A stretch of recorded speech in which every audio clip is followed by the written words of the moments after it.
Beast Wars Episode 11, The Probe. Now, this episode I really enjoyed because it was actually like the saddest episode they've had so far. And really, it's sad because it starts off on Cybertron, and it's like, okay, Optimus and his team are nowhere to be found. Let's send out some probes. And they have what are called temporal probes, which can jump through time. And so one of these probes does jump through time and it ends up orbiting Earth. And the Maximals are like, we have to find a way to get in touch with this thing so that we can get home. And they tried in the beginning, but they're out of range and they don't have enough power to boost the signal. And then they have to basically make an antenna to send a signal, and they end up doing it in Predacon territory. And the team, I believe it was like Dinobot and Rat Trap is like, hey, we probably shouldn't do this here because it's Predacon territory. But Optimus is kind of like, we don't have time. Like, we have to do this here, and it's the best option that we have. Otherwise, we'd have to go too far, and by the time we finish, the probe will already be out of range. So we have to build it here, and as things kind of play out through the episode, Cheetor ends up getting captured, and it was Cheetor and someone else got captured as well. I want to say it was Dino. Actually, no, it was Cheetor and Tigertron. Both the cats ended up getting captured in this episode. So it's like, all right, the Predacons realize something's going on. What the heck are you guys building? And they don't say anything. And then I believe it was Scorponok on the computer, and he's like, there's a maximal signal in space, and Cheetor kind of just blurts out like the probe, and then Megatron realizes like, oh, there's a probe coming down.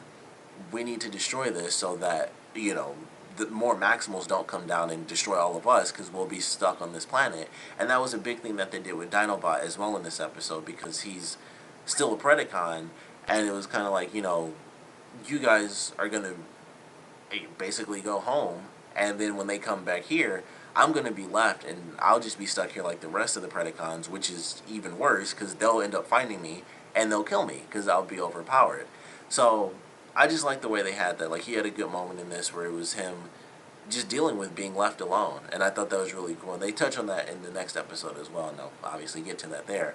But I really enjoyed it. I thought it was very cool how it was like, they'll come down to rescue you guys, and then I'm just going to be stuck by myself and then probably dismantled because Megatron's going to send his entire force after me, and I can't run forever. So I like the way they played around with that idea. And then, after Cheetor kind of blurts out that it's the probe, the Predacons go after the rest of the team, and Tigertron and Cheetor have to go behind them and try to get to the team in time.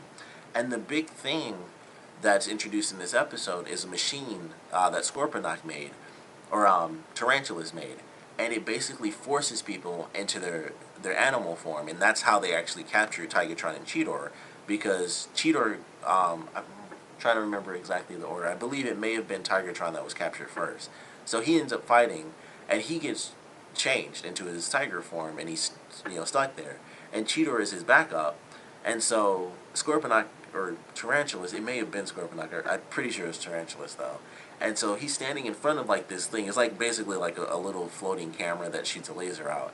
And Cheetor thinks he has him. He's like, okay, I'll move. And he moves over, and this laser hits Cheetor. So they're both trapped, and they can't beat them. They can't beat the rest of the Maximal, or the rest of the Predacons, in their animal form. So that's how they end up getting captured. And then the rest of the team, while they're still at the base, trying to, or not at the base, but they're at this field trying to build this antenna, the Predacons come in, and they pretty much win, honestly, and that's why this episode was kind of sad, but also kind of good. So they're fighting, and Optimus gets hit by this ray, Rat Trap got hit by this ray, I believe Dinobot was the first person, and I mentioned before that Black Arachnia had two really crazy moments. One was the thing when she like knocked out Cheetor on like one straight kick, and they did it in this episode after Dinobot got changed into his raptor form. They had, I don't know, like how they have this thing called a triple take, which is when something actiony happens and they show it like 3 times from different angles, or they just repeat the clip 3 times. They did, I guess it was supposed to be 2 different kicks, but they did like a 6 take. I don't even know what you'd call that, but she kicked the crap out of him. Like, she was doing like this spin kick, and she just kept kicking him in the head, and she knocked him down. So it was like, that's a crazy little moment they had for her character. But they're going through, and all the Dinobots get, all the Maximals get knocked out, and the only person left is Rhinox. And so everyone's in their maximal form. They're still up and fighting outside the Dinobot because he was actually knocked out. And so they're trying to fight off, the Predacons, but they're being overpowered because they're in their, robot form.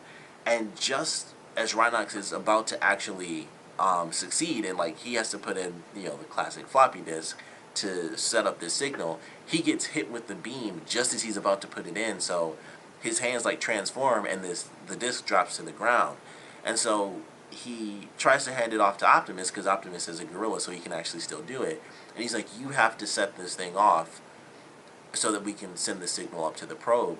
But unfortunately, they don't get to do it in time, and Optimus, he tries to get to it in time, but he can't because Megatron shoots like a laser cannon, and basically everyone just shoots at the antenna and it blows up. And Cheetor and Tigertron get there like just in time to stop them and basically force the Predacons to retreat. But then it's like, are we going to make it home, is what Cheetor asks Optimus, and he's like, not today, but sometime. And it's like, because they actually won. Like, the Predacons technically won by the end of this episode. And it was kind of sad. It was like, especially having forgotten that this even happened in the show, that they even had the hope of going home, especially so early in the series. It was like, man, that actually makes it really sad, because they were super excited, of course. Like, we can send out this signal, and we can possibly be found, through time. And just the way everything played out and how it ended, it was a good ending, but of course it was sad, because it was like they were really hopeful, and this invention that Tarantulas had actually defeated the Maximals, from their mission. And they were trapped in their form, and the only way that they could fix it, Tigertron and Cheetor, before they left the Predacon base, went to basically their rejuvenation things, and that's how they healed themselves so that they could transform again. So that's why it took them so long to get there. But even if they did that beforehand, maybe they could have helped, possibly, just as a distraction, maybe, because it was like a couple of seconds, so maybe they could have done something. But, it's like, well, we need to get ourselves back into, the form where we can actually transform into a robot form. And, that got them there just a little bit too late. Just enough time to save the Maximals from the rest of the Predacons. But unfortunately, the antenna does get destroyed, and so they're still trapped on Earth. And I thought, it's a somber ending, but it kind of made me like the episode. They kind of lost, at this one. And it was a straight loss, too. Like, the whole thing was just them getting beat up because of this new invention, and it just keeps happening. Like, eventually, of course, like I said, Cheetor and Tigertron escape, and they don't have to fight because all the Predacons go to attack the rest of the team. So they don't really win anything. They just escaped and then, healed themselves. But every battle was pretty much a loss, in the end. So, somber ending, but that's kind of what made it enjoyable. It was like, it wasn't just, oh, it worked. And I knew it wouldn't work, but I thought it would just be, oh, they missed it, their window or something. But it was like, no, the Predacons flat out won by destroying the antenna before they could, input the signal, which was at the last second as well. So it made it even sadder for the rest of the team. But that's kind of what made it enjoyable. Certainly thought it was a cool. I think this is really the first somber episode, and I know it gets a bit sadder. It's just that one episode I keep thinking of. I wish I knew what season that was in so I could be prepared. But I'm just gonna watch it and be super sad again.